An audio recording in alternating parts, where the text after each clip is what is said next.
अच्छा, हमें अभी जॉइन किया है अब्दुल रऊफ साहब ने, फॉर्मर क्रिकेटर। इनसे जी बात करते हैं। अस्सलाम वालेकुम रऊफ साहब, कैसे हैं आप? जी, वालेकुम सलाम। रऊफ साहब, रोजे ठीक जा रहे हैं? जी, अल्लाह का शुक्र, ऊपर बिल्कुल से इस ठीक किस्म के है। फैसले आ रहे हैं तो वो फिर मुझे लगता है अच्छा, कि रऊफ भाई की जितनी हाँ, गहरी नजर है ना, शायद मैं इनको बड़े अरसे से इनको सुनते भी हैं, हमारे भाई हैं। रऊफ भाई, जितना बिल्कुल ऐसा आपका ही है। एक टेक्निकली और एक सॉलिड स्टांस रहा है ना, मैंने किसी क्रिकेटर का नहीं देखा, एक आपका, एक सलमान भट्ट साहब का। मुझे ये बताइए कि बिस्बा उल हक फिर एक दफा सिस्टम में आते हैं, लास्ट टाइम कमेटी का पार्ट थे, हटा के सरफराज को और मिकी आर्थर को खुद ही वो सेक्टर भी बन गए, कोच भी बन गए, बैटिंग कोच भी बन गए। अब इस अपॉइंटमेंट को कैसे देखते हैं? और सरफराज की बात भी की जा रही है, वो सिलेक्शन कमेटी में भी होंगे और टेस्ट के कैप्टन भी होंगे। इन दोनों के हवाले से आपकी क्या राय है? अच्छा, सबसे पहली बात तो ये है कि ये सिस्टम से गए कब थे जो वापस आ गए हैं। ये मेरा ख्याल है कि हाँ, एग्जैक्टली। पाकिस्तान के एक वेरी टाइम का वेल सेड। हिस्सा थे ये। अभी जितने भी फैसले कर रहे थे, ये मिसबा कर रहे थे, आकिब कर रहे थे, सरफराज या ठीक, और ये सारा एक पैनल है पूरा। ये जो ग्रुप है, एक ये लाहौर में मौजूद है, कोई एक दो कराची से पकड़े हुए, तो ये काफी अरसे से ये लोग पाकिस्तान क्रिकेट का फैसला कर रहे हैं। और असल चीज ये है कि देखिए कि आप किसी को भी बना लें, इनसे पहले जो एक मौलाना हजरात का एक ग्रुप था, वो भी यही कुछ कर रहा था, ये भी यही कुछ कर रहे हैं। मगर इस इशू असल में ये है कि फैसले तो कम अज कम दूरस्थ होने चाहिए, पायदार होने चाहिए, एक लॉन्ग टर्म पॉलिसी पे बेस करना चाहिए, पाकिस्तान के जो मुफाद है उसको सामने रख के फैसले करने चाहिए। मगर इस सिस्टम में होने के बावजूद भी कोई ऐसी चीज़ हो नहीं रही जिससे ना तो पाकिस्तान की क्रिकेट बेहतर हो रही है, ना यंगस्टर्स फ्लॉरिश हो रहे हैं, ना कोई डेवलपमेंट का काम हो रहा है, ना पाकिस्तान की क्रिकेट भी आगे बढ़ रही है। हम्म, और फिर यही लोग यहाँ पे मौजूद हैं। और जो दूसरी ये सबसे जो इम्पोर्टेंट चीज़ ये है कि जो हमारे करता धरता है, जो हाई ऑफिशियल्स हैं जो सिस्टम को चलाते हैं, जी। उनको देखना चाहिए कि आप ऐसे लोगों को क्यों सिस्टम में लाते हैं, जिनकी अपने जो रिलेटिव्स हैं, जो किसी का बेटा खेल रहा है, किसी का भतीजा खेल रहा है, हम्म, किसी का भांजा खेल रहा है, कोई फर्स्ट क्लास खेल रहा है, कोई पाकिस्तान के लिए खेल रहा है, कोई अंडर 19 खेल रहा है, कोई ए टीम का खेल रहा है। वे चाहते हुए या ना चाहते हुए वो जो डिजर्विंग कैंडिडेट है पाकिस्तान के बच्चे हैं, जी। उनका ये जो राइट है उनको स्नब कर रहे हैं। ये सारी चीजें हैं, मेरा ख्याल है कि इनको देखने की जरूरत है। रऊफ साहब, मतलब ये इतनी देखिए कंसिस्टेंसी के साथ तब्दीली हो रही है हमारे यहाँ पे, तो क्या ये चीज़ इनफ है? मतलब किसी को लाना, बदल देना विद अ सर्टेन पॉइंट्स जो है, इससे चीज़ें ठीक हो जाती हैं? देखिए, बदल नीचे रहे हैं ना आप। पहले आपने मिकी आर्थर को लाए, इक्विपमेंट के बाद उसको सैक कर दिया। फिर आप गैरी, जब कोई भी नहीं आ रहा था, गैरी क्रिस्टन जैसा सुपर डुपर हुँ, कोच आपके पास आया, आपको तो अल्लाह का शुक्र अदा करना चाहिए था जी। कि गैरी क्रिस्टन ने हमी भरी। हुँ, और आपने आपने जो मस्करू की एक टोला बनाया हुआ था, 4 बंदों की सिलेक्शन कमेटी, जिन्होंने 2023 के वर्ल्ड कप में पाकिस्तान की टीम सेलेक्ट की थी, अमेरिका में जो हुआ था। तो उसके बाद जो उसका नज़ला गिरा, वो सारा गैरी क्रिस्टन पे गिरा। एक इवेंट के बाद उसको सैक कर दिया। फिर जैसन गिलेस्पी को आप लाए, एक इवेंट के बाद उसको सैक कर दिया। अब मिकी आर्थर को आप इसी तरह कर रहे हैं, तो ये चेंजिंग तो उनमें आ रही है ना, कि जो बेचारे बाहर से आते हैं उनको स्केपगोट बनाया जा रहा है। बिल्कुल। जो यहाँ पे मौजूद है, जिनके मैंने 8-10 बंदों के नाम गिनवाए हैं, ये तो 15-20 साल से इस सिस्टम के साथ ही रिलेटेड है। और फिर बार हुँ। बार, यानी कि एक मैनेजर हेड कोच से फ्लॉप होता है, उसको मैनेजर लगा देते हैं, मैनेजर से फ्लॉप होता है, एकेडमी का डायरेक्टर लगा देते हैं, डायरेक्टर से फ्लॉप होता है, सिलेक्टर लगा देते हैं, सिलेक्टर से फ्लॉप होता है तो उसको किसी और जगह पे लगा देते हैं। तो ये चीज़ें आप देखनी चाहिए कि ये रॉन्ग चीज़ें चल रही अच्छा, हैं। ये एक चीज़ बताइएगा, ये जो फ़ाइन का मसला है कि लड़कों को 50 लाख फ़ाइन होना है, पीसीबी हर चीज़ की तरदीद तो कर देता है, चाहे किसी जर्नलिस्ट की हो, टीवीपी अभी कोई एयरवे की न्यूज़ भी चल रही है, उसकी भी उन्होंने एक्शन की बात की है। ये इतनी बड़ी बात हो रही है, ना वो तस्दीक कर रहे हैं, ना तरदीद कर रहे हैं। आपका क्या इसके हवाले से कहना है, क्या ये ऐसे होने जा रहा है? और अगर होगा तो ये कितना नुकसानदेह है क्रिकेट के लिए या बेनिफिशियल हो सकता है? देखिए, बेसिकली तो ये है कि जो कॉन्ट्रैक्ट साइन किए हैं उसमें पढ़ना पड़ेगा कि वेदर कोई इस तरह का क्लास इन्होंने शामिल किया कि नहीं किया। अगर तो किया तो फिर तो वेल एंड गुड, अगर नहीं किया तो फिर इस तरह की ये हरकत कर ही नहीं सकते, क्योंकि हुँ, आप फिर डायरेक्टली या इनडायरेक्टली आप अपने प्लेयर्स को इन्वॉल्व कर रहे हैं कि उन्होंने अंडर परफॉर्म किया। और ये चीज़ है, ये बिल्कुल। यहाँ पे रुकेगी नहीं। इसके सीक्वेंसेस बहुत आगे और दूर तक जाएंगे कि आप कैसे किसी पे एक ब्लेम लगा सकते हैं कि हुँ। उसने जानते बूझते हुए अंडर परफॉर्म किया है। तो ये बेसिकली चीज़ों को अंडर कारपेट डालने की एक थ्योरी आप कह सकते हैं, जिसमें जो जेन्युइन चीज़ें हैं उनको हाइड आउट किया जा रहा है, और जो ऐसे फेक इश्यूज हैं उनको सामने लाया जा रहा है। मेरा नहीं ख्याल कि इस किस्म की कोई चीज़ होगी। हुँ। बिल्कुल सही। अच्छा राहुल भाई, मैं एक चीज़ आपसे पूछना चाह रहा हूँ कि एक नेचुरल टैलेंट आता है पाकिस्तान में, अभी उसकी ग्रूमिंग का मुझे तो कहीं सिस्टम नज़र नहीं आ रहा। एक तो ये है कि फ़र्ज़ करें कि आज मैं पूछना चाहता हूँ कि मुझे इंटरनेशनल क्रिकेट खेलनी है, पाकिस्तान से खेलनी है, तो मेरा रोड मैप क्या होगा हुँ, एक नए लड़के का? दूसरा ये है कि जब आपके पास एक नेचुरल टैलेंट आता है, वो 150 पे 145 पे बॉल कर रहा होता है, और जब आप उसको ग्रूम करते हैं वो 135 पे आ जाता है। पीछे वो किसने अपने नंबर दिया था? डोमेस्टिक में 2-200 रन करके आ रहा है, 100-100 करके आ रहा है, जब वो इंटरनेशनल में जाता है तो वो बिल्कुल, तो ये जो आपका दरमियान में कहीं ग्रूमिंग में हमें इश्यू है, जो पाथवे है बात उसमें में कहीं इश्यू है, ये मुझे थोड़ा-सा गाइड कीजिए, क्योंकि आपने डोमेस्टिक को बहुत गहरी नज़र से। अच्छा, ये आपने 3 क्वेश्चन पूछे हैं। नंबर 1 ये है कि रोड मैप क्या है कि यंगस्टर के लिए? जी, बेसिकली क्या है कि यंगस्टर के लिए अगर मैं ये करंट सिनेरियो देखूँ तो मुझे यंगस्टर के लिए कोई रोड मैप नज़र नहीं आ रहा। आज यंगस्टर्स ऐसे हैं, उन्होंने 2-2 फर्स्ट क्लास के या 2-2 स्टे के मैचेस खेले हैं, उनकी सिलेक्शन हो रही है। उनके लिए रोड मैप कोई और है, उनके लिए क्राइटेरिया कोई और है। आज लड़के जिस तरह शाहज़ेब खान है, उसने इस दफ़ा 9 मैचेस खेले हैं केरल से, जी जो आपका जो का ये हुआ स्टे का वनडे जो सबसे प्रीमियर टूर्नामेंट हुआ है।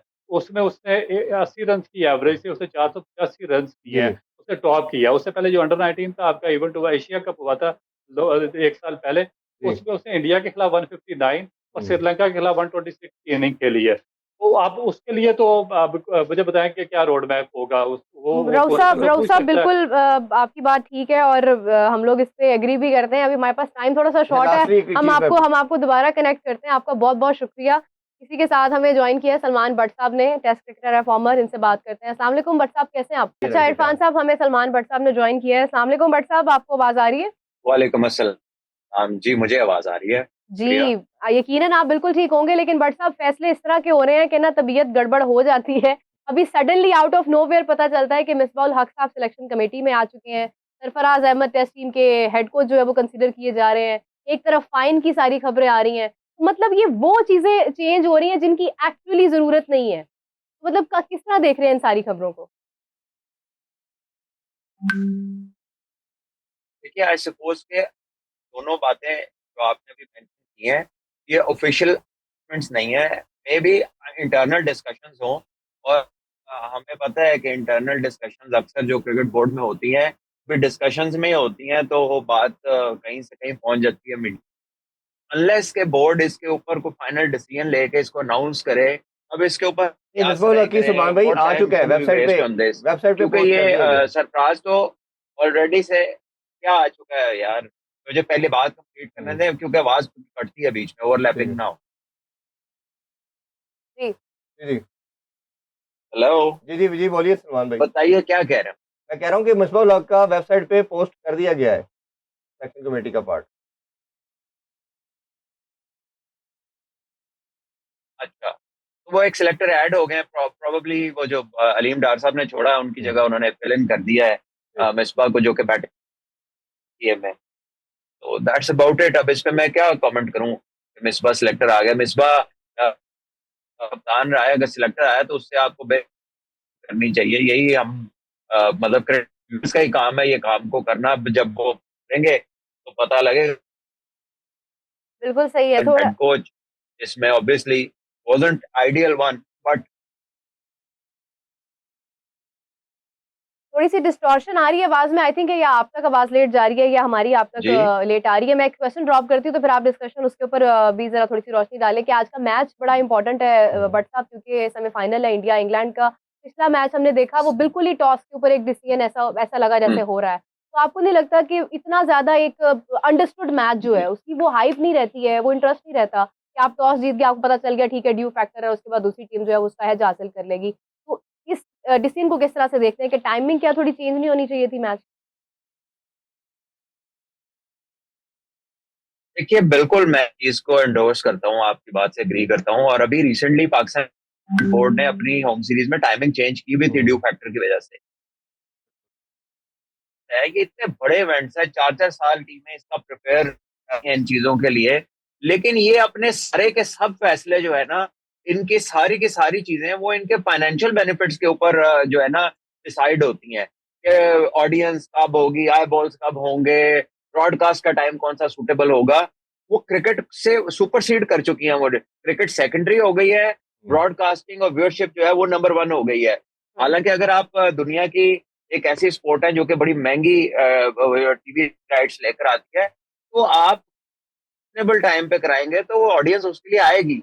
बट समहाउ ब्रॉडकास्टर्स जो है ना, वो उनका जो डिसीजन होता है, आई थिंक होता है कि कब कौन सा मैच होगा। हालांकि क्लियरली ड्यू जो है वो इफेक्ट करती है हम्म। मैच में, और जो टॉस जीतती है टीम वो प्रेफर करती है चेस करना। तो ये क्रिकेट की हेल्थ के लिए ये अच्छी चीज नहीं है। अभी एक जो सरफराज अहमद के हवाले से भी न्यूज़ आ रही है कि उनको हेड कोच के तौर पे देखा जा रहा है टेस्ट का। एक तो डिसीजन कैसा है? दूसरा ये बताइए कि अगर अभी अंडर 19 को लुक आफ्टर करना शुरू किया उन्होंने, फिर वो शाहीन के साथ थे, रादर दैन कि वो फिर स्पेस खाली हो जाएगी, उसको कौन देखेगा? और जो टेस्ट की बात अगर करते हैं तो हमेशा हमें बताया यही जाता है कि आपका थोड़ा गैप होना चाहिए लड़कों के साथ। जिनके साथ आप खेलें अगर आप उन्हीं की कोचिंग में जाते हैं तो वो भी प्रॉब्लम आता है। इसमें क्या टेक है आपका? वैसे मैं आपको बताऊं कि मेरा टेक तो इसमें जो है, अभी ये भी ऑफिशियली अनाउंस नहीं हुआ हुआ, जी। और ये भी मुझे लगता है कोई इंटरनल डिस्कशन ही है। लेकिन ऑब्वियसली जो आपकी जैसे टॉप, जो भी आप समझते हैं कि अगर आपके ख्याल में आपका कोई बड़ा अच्छा बंदा है, बड़े एक्सपीरियंस्ड है और he has a lot to share, तो it should go down to the junior level and the people who are growing up. हुँ, और जो आपका टॉप लेवल है, वहां पे आई डू बिलीव कि जो लोगों ने आपके साथ क्रिकेट खेली होती है ना, they are not the ideal group हुँ, to come along in an authoritative position with. ये मेरा शुरू से बिलीव रहा है, हुँ, और वर्ल्ड अराउंड भी हम ऐसा ही देखते हैं। लेकिन हमारे यहाँ पहले मिसबा भी कप्तानी छोड़ी और थोड़ी देर में वो सारा कुछ बन गए थे, and we saw the kind of reactions and जो बैकलैश था उसका, और जो उसकी जो भी उसके उनके इश्यूज थे, क्योंकि अगर वो आइडियल होता तो वो चलते रहते, क्योंकि उन्हें कोई एक्सपीरियंस की कमी तो नहीं थी। तो बहरहाल ये मेरा ख्याल है, बट वी डोंट नो कि अब ये फाइनली ये डिसीजन कि नहीं। अभी तो ये एक स्ट्रॉन्ग र्यूमर है, तो इस पे इससे ज्यादा मैं क्या करूं। अच्छा सलमान भाई, मैं एक चीज़ आपसे पूछना चाह रहा हूँ कि बोर्ड में हो ये रहा है कि वही लोग एक सीट से उठ के दूसरी और दूसरी से तीसरी में जा रहे हैं। कुछ 4, 5, 6, 10 लोग हैं जो जो अपनी पोज़ीशंस बदल देते हैं। आपकी परफ़ॉर्मेंस ख़राब आ जाए, कोई और इश्यू आ जाए, तो वो सिर्फ़ एक जगह बदलते हैं कि एक सीट से उठ के दूसरी पे बैठ जाते हैं। तो ये प्रोसेस की इससे तो कभी प्रोसेस मेरा नहीं ख़्याल कि ठीक हो सकता है। आप क्या समझते हैं कि इससे हो जाएगा? अगर एक बंदा ठीक काम एक जगह नहीं कर रहा, तो दूसरी जगह कैसे कर लेगा? आप सिर्फ़ पोज़ीशनिंग चेंज करके लोगों के एस्पेक्ट को चेंज करना चाह रहे हैं, इसको आप कैसे देखते हैं? देखिए, ये एक डायलेमा तो है, मतलब इस बात में कोई दो राय तो नहीं है कि अगर आपकी सक्सेस स्टोरी, तो आप किन बेसिस के ऊपर, किन ग्राउंड्स के ऊपर you, and I am sure कि ये बात कोई आज की नहीं है, बड़े अरसे से हम ये देख रहे हैं। अब की नहीं है ये, नॉट मौजूदा क्रिकेट बोर्ड ही नहीं, बड़े अरसा दराज से यही चला आ रहा है कि ये you swap hats and you swap positions. तो आई थिंक ये इसके ऊपर कोई पॉलिसी होनी चाहिए कि वंस, एक तो अगर आप किसी को लाते हैं तो उसके क्रेडेंशियल्स पे लाएं। दूसरी बात, जब आप किसी को क्रेडेंशियल्स पे ले आए हैं, तो उसका क्या, उसका विजन क्या है, वो एक पब्लिक शेयर होना चाहिए, विजन क्या है। ओके, विजन के साथ उसका अलॉटेड टाइम उसको देना चाहिए। फिर जब मिड वे पहले आप लेकर आए किसी को, यानी कि अगर कोई बंदे ने एक दिन उस, ठीक है उसका तजर्बा है, लेकिन उसने एज अ कोच अपने कोर्सेज किए, एज अ कोच अपना थोड़ा सा टाइम कोर्स करके शाम को वो फ्री हुआ है, और अगर वो सुबह हेड कोच है, तो फिर ठीक है ना। तो मेरा ख्याल है कि इसके ऊपर ये, कि जो भी आपके क्राइटेरिया पे पूरा उतरे, वो भी सबके सामने होना चाहिए, हुँ, साफ शफाफ तरीके से। फिर उसके बाद जब आपने उसे एक टारगेट दिया है या उससे उसका विजन लिया है, और उसका जो भी आपने फाइनली डिसाइड किया है कि ये हमारा नेक्स्ट 3-4 इयर्स का प्लान है, या इस बंदे का T20 वर्ल्ड कप दे रहे हैं, या इसको व्हाइट बॉल है या रेड बॉल है, उसका विजन लेके उसे पब्लिक करके उसको फिर 3 साल ना छेड़ा जाए। क्योंकि अगर आप हर एक के मिड में आएंगे, ट्रू। वो भी बाहर निकल के कहेगा जी मुझे काम, हुँ। आप भी यही कहेंगे कि जी इसने कुछ नहीं किया, तो ऐसे कभी भी कोई डायरेक्शन नहीं मिलेगी। और फिर किसी को जो जगह मिलेगी, वो ना वो पूरी तरह जस्टिफाई कर पाएगा, ना आप किसी को रख के जस्टिफाई कर पाएंगे। तो मेरा ख्याल है कि इन चीजों को स्ट्रीमलाइन करना चाहिए। हम अब कोई पिछले 2 दहाइयों से यही देख रहे हैं। एक चीज़ और क्योंकि आपकी डोमेस्टिक पे बड़ी गहरी नज़र है, वो ये है कि जब आपके पास एक नेचुरल टैलेंट आता है, तो वो कहाँ ग्रूम होता है? क्योंकि उस वक़्त नेचुरली एक प्लेयर जब आपको मिलता है, तो क्लब से मिल गया, अकेडमी से आ गया या किसी प्रोसेस से हमारी डोमेस्टिक में आ गया, उसके पास 140, 45, 50 की स्पीड होती है या वो एक अच्छा बैट्समैन होता है, डोमेस्टिक में स्कोर करता है। वो कहाँ ग्रूम होता है कि उसकी स्पीड भी वापस चली जाती है, वो मतलब एक ऐसे प्रोसेस से गुजरता है कि ना वो उस स्पीड में रहता है, बैटर रहता है ना ना वो बॉलर रहता बैटिंग है, कर जाता है, वो किसी उसके चीज में सारा फिट कुछ नहीं ही आपके रहता। वो मैकेनिक्स कहाँ चेंज होते हैं, तो आप कहाँ इसका शॉर्टफॉल देख रहे हैं कि वो जो वीकर लिंक कहाँ है जाके ये खराबी आ रही है? आई थिंक शायद कोई इशू है, उन तक आवाज़ जा नहीं रही है। हम्म, मे बी कुछ प्रॉब्लम हो सकती है, तो प्लीज़ ज़रा टेक्निक हमारी टीम जो है वो इसको देखेगी। कॉल ड्रॉप हो गई है, आई थिंक दोबारा बट शायद साहब भी कनेक्ट यही बात करेंगे। कर रहे थे, जो हमने उनसे बात की सरफराज के हवाले से भी, कि जब जिन लड़कों के साथ आप खेल के आए होते हैं, हाँ, उन्हीं की आप कोचिंग में जाते हैं, तो एक जी। डिफरेंस आता है। वो आपको समहाउ डिलेमा उतनी है। सीरियस नहीं लेते कि आपने उन्हीं के साथ एक ड्रेसिंग रूम शेयर किया है, हाँ, आप उनसे खेलते रहे हैं। और अब कप्तान आप उनके देखें, कोच कप्तान, हैं। अब कुछ लोग ये ज़रूर कहेंगे, कप्तान भी तो होते हैं, कि कप्तान का रोल एक डिफरेंट है। कप्तान खुद उसमें खेल भी तो रहा होता है खेल ना। भी रहा होता है, उनके हाँ, साथ वो जेल होता है, उनके साथ वो चल रहा होता है, चीज़ों को लेके जा रहा होता है, हैंग आउट भी करता है। हाँ। वो एक और फेज़ होता है। Coaching is entirely different thing.